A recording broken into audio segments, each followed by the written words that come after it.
Let's talk about how to manage your financials. And the sixth one is the most important one. First step, know your expenses. Focus on your fixed expenses as well as your variable expenses. Have a tracking mechanism, whether that is Excel sheet or a different way of knowing exactly how much you're going to be spending every single month. Second step, strategize your income. Essentially, know how much of your paycheck goes to different places. For example, perhaps 10% of your paycheck goes to an investment account. 30% of your paycheck may go to your high yield savings account. 50% of your paycheck goes to an expense account that you'll use for bills, mortgages, groceries for that month.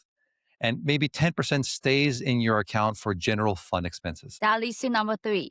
Never keep your money in a savings account. If you need to, always make sure it is in a high yield savings account. Number four, always have a buffer in your checking accounts. Your zero balance should really be something like $100.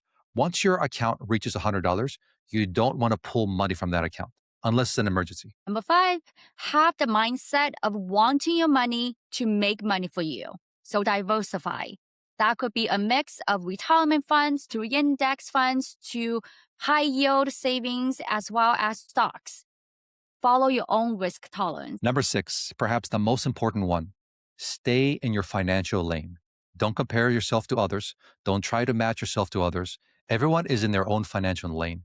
Just because your friends spent money doesn't mean you should. Decide for yourself within your financial means.